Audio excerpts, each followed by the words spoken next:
Bonjour Margot. Ce week-end est paru un sondage indiquant que plus d'un tiers des 16-24 ans n'ont jamais entendu parler de la Shoah ou ont entendu le mot sans être capables de préciser ce qu'il recouvre. Comment assurer, 80 ans après la fin de la guerre, la transmission de la mémoire du judéocide? De nombreuses ressources sont disponibles, comme les livres d'histoire, mais leur accès n'est pas toujours aisé pour les néophytes, ou les témoignages des survivants, désormais quasi fixés pour l'éternité. Avec l'arrivée à la maturité de la troisième génération, un genre nouveau s'est développé. Les récits de quête familiale par les descendants de survivants. 2 étés 44 de François Heilbronn, La carte postale d'Anne Berest, Les exportés de Sonia De Villers, Venir après de Daniel Laufer.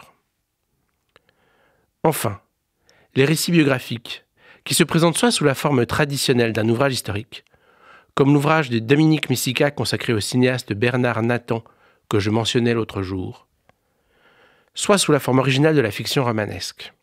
C'est le cas de 3 ouvrages que j'ai lus récemment, qui racontent l'histoire de 2 hommes et une femme, un séfarade et 2 ashkénazes, 2 disparus et un survivant.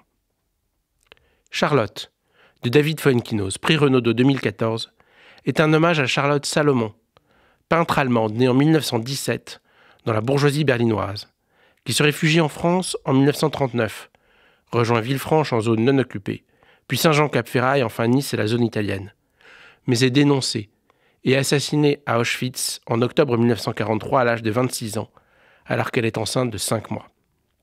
Ce long poème en vers s'inspire de l'œuvre autobiographique Leben oder Theater, Vie ou théâtre, une œuvre complexe, mêlant peinture, écriture et musique, composée de plus de 1300 gouaches sauvées miraculeusement de l'oubli et de la destruction. Le nageur de Pierre Assouline, publié en mars 2023, évoque le destin d'Alfred Nakache, sportif de haut niveau né à Constantine en 1915, 21 fois vainqueur des championnats de France, de natation, détenteur de multiples records du monde, qui défie par ses succès répétés les nazis et leur idéologie raciste. Nakache, qui s'est réfugié dans la région de Toulouse, celle de Tom Morel et de Monseigneur Saliège, premier archevêque à dénoncer les persécutions antisémites, s'engage dans la résistance, mais est arrêté sur dénonciation en décembre 1943, puis déporté à Auschwitz avec sa femme Paul et sa fille Annie, gazés à leur descente du train.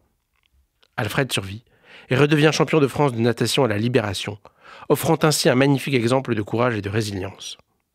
Enfin, Par-delà l'oubli, premier roman d'Aurélien Cresly publié à l'été 2023, convoque le souvenir de René Blum, petit frère de Léon, né en 1878, arrêté lors de la rafle des notables le 12 décembre 1941, interné dans les camps de Compiègne, Pithiviers et Drancy, puis déporté à Auschwitz le 23 septembre 1942 par le convoi 36, quelques jours avant Bernard Nathan, convoi 37, et Pierre Masse, convoi 39. Critique d'art avisé, passionné de théâtre et d'opéra, René devient à la fin des années 20 directeur des ballets de Monte-Carlo, à la suite de Serge de Diaghilev. En tournée aux États-Unis lors du déclenchement de la guerre, alors qu'il aurait pu demeurer à l'abri loin des nazis, il prend la décision de revenir en France pour montrer qu'un Blum ne fuit jamais. Pendant sa détention à Compiègne, son sens du devoir impressionne ses co-détenus, et il participe avec son ami Jean-Jacques Bernard, fils du romancier Tristan Bernard, à des conférences de poésie qui illustrent la volonté des Juifs emprisonnés de poursuivre une vie intellectuelle malgré les circonstances exécrables. Le roman d'Aurélien Cresly adopte une structure narrative originale, alternant des chapitres sur l'arrestation et la déportation, avec des flashbacks sur la vie de René avant-guerre, de la jeunesse à la maturité. Ce roman est aussi l'occasion d'esquisser une réflexion sur le processus de création, la représentation théâtrale et l'illusion scénique. Alors que le moment historique de la Shoah s'éloigne inexorablement et que les témoins s'éteignent, je suis convaincu de l'importance de trouver de nouvelles formes d'art pour en perpétuer la mémoire.